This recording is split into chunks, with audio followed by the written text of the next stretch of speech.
Assalamualaikum warahmatullahi wabarakatuh. Perkenalkan, nama saya Oktada Meliza. Saya dari mahasiswa PPG Prajabatan Unsri Gelombang 1. Baik teman-teman, izinkan di sini saya menyampaikan tentang pembelajaran berdiferensiasi. Sebelum kita membahas pengertian pembelajaran berdiferensiasi, marilah kita membahas terlebih dahulu apa yang melatar belakangi adanya pembelajaran berdiferensiasi.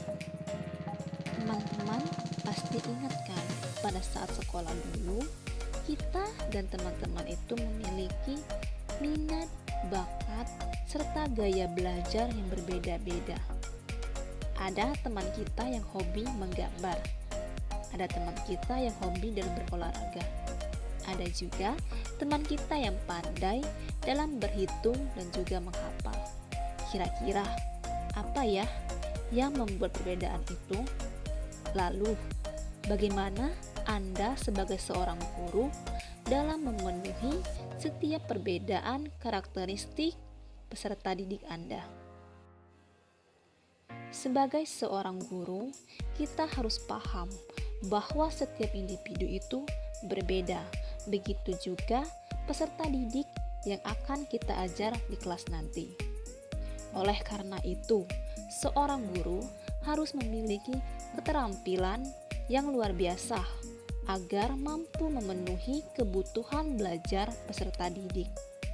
Nah, dengan melihat berbagai macam perbedaan antara satu dengan yang lainnya, tentu perlu adanya yang namanya pembelajaran berdiferensiasi. Sebelum kita mengupas lebih jauh definisi mengenai pembelajaran berdiferensiasi, marilah kita membahas terlebih dahulu teori yang mendasari adanya pembelajaran berdiferensiasi. Ada 4 teori yang mendasari adanya pembelajaran berdiferensiasi. Yang pertama, kita akan membahas mengenai teori sistem ekologi. Teori sistem ekologi merupakan teori yang mendasari bahwa perkembangan individu dipengaruhi bagaimana interaksinya dengan lingkungan di luar dirinya, sehingga ini mempengaruhi segala aspek perkembangan individu. Teori sistem ekologi merupakan pandangan sosio-kultural Ron van Brenner tentang perkembangan yang terdiri dari 5 sistem lingkungan. Yang pertama, mikrosistem. Mikrosistem adalah kondisi yang melatar belakangi anak hidup dan berinteraksi dengan orang yang paling dekat dengan kehidupannya. Contohnya seperti orang tua. Yang kedua, mesosistem adalah hubungan antara dalam mikrosistem. Contoh, orang tua dan guru berinteraksi dalam sistem sekolah. Anggota keluarga dan kerabat menjadi relasinya di dalam institusi keagamaan. Yang ketiga, ekosistem. Ekosistem adalah sistem yang berisi sejumlah kondisi yang mempengaruhi perkembangan anak di lingkungan rumah. Namun, anak di sini tidak terlibat dalam satu peran langsung. Sebagai contoh, karena adanya kondisi kemiskinan dalam keluarga, anak terpaksa harus bekerja untuk mencari uang dan tidak melanjutkan sekolah. Yang keempat, makrosistem. Makrosistem adalah sistem yang mengelilingi mikro, meso, dan ekosistem dan mempresentasikan nilai-nilai ideologi, hukum masyarakat, dan budaya politik. Sebagai contoh, anak Indonesia tidak sama dengan anak Korea Selatan. Yang kelima, kronosistem. Kronosistem adalah dimensi waktu yang menuntun perjalanan setiap level sistem dari mikro dan makro. Sistem ini juga mencakup berbagai peristiwa hidup yang penting pada individu.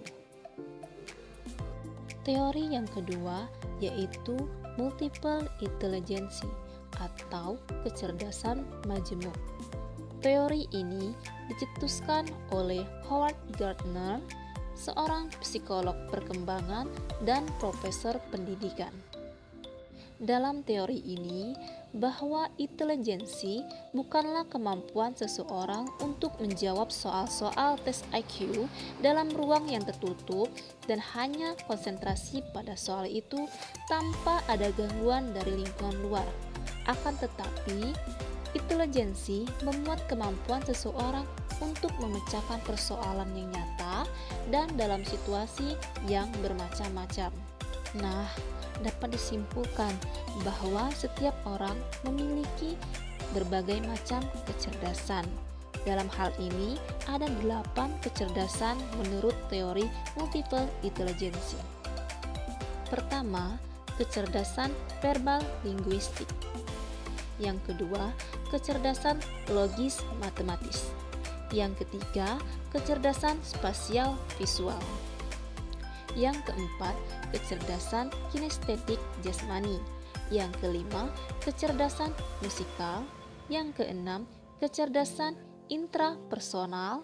Yang ketujuh, kecerdasan interpersonal. Dan 8, kecerdasan naturalis. Teori yang ketiga yaitu Zone of Proximal Development atau ZPD. Teori ZPD adalah zona antara tingkat perkembangan aktual dan tingkat perkembangan potensial. Tingkat perkembangan aktual tampak dari kemampuan anak menyelesaikan tugas-tugas secara mandiri, sedangkan tingkat perkembangan potensial tampak dari kemampuan anak menyelesaikan tugas atau memecahkan masalah dengan bantuan orang dewasa.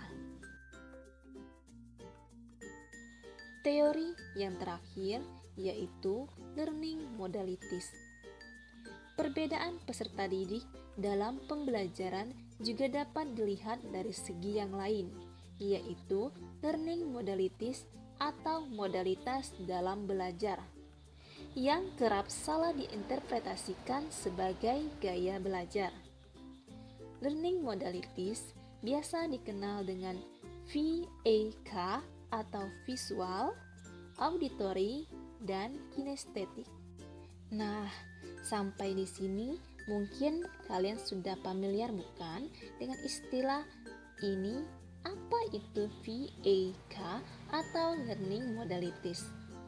Anda mungkin telah mengikuti tes yang mengategorikan modalitas belajar Anda atau diberitahu bahwa Anda adalah tipe pembelajar tertentu.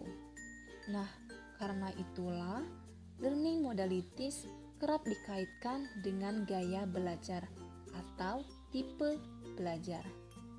Baiklah teman-teman, itu dia penjelasan teori yang mendasari adanya pembelajaran berdiferensiasi. Sekarang kita masuk pada materi pengertian pembelajaran berdiferensiasi. Menurut Tomlinson, pembelajaran berdiferensiasi adalah usaha untuk menyesuaikan proses pembelajaran di kelas untuk memenuhi kebutuhan belajar peserta didik sebagai individu. Jadi, pembelajaran berdiferensiasi adalah usaha seorang guru dalam memberikan keleluasaan dan mampu mengakomodir kebutuhan peserta didik untuk meningkatkan potensi dirinya sesuai dengan kesiapan belajar, minat, dan profil belajar peserta didik yang beragam. Baiklah teman-teman, demikianlah penyampaian materi tentang pembelajaran berdiferensiasi. Sebelum saya mengakhiri materi kali ini, saya akan mencoba memberikan sebuah soal uraian. Ada seorang siswa yang bernama Fitri dan juga Doni. Fitri merupakan siswa yang cukup pandai, sehingga dalam mengerjakan soal, dia bisa mengerjakannya secara mandiri. Sedangkan Doni merupakan siswa yang masih lamban dalam memahami maksud soal yang akan dikerjakan. Sehingga Doni membutuhkan bantuan orang lain dalam mengerjakan soal. Sekarang, silakan Anda pahami kira-kira kasus Doni dan Fitri termasuk pada teori apa dan bagaimana cara menanganinya. Terima kasih. Wassalamualaikum warahmatullahi wabarakatuh.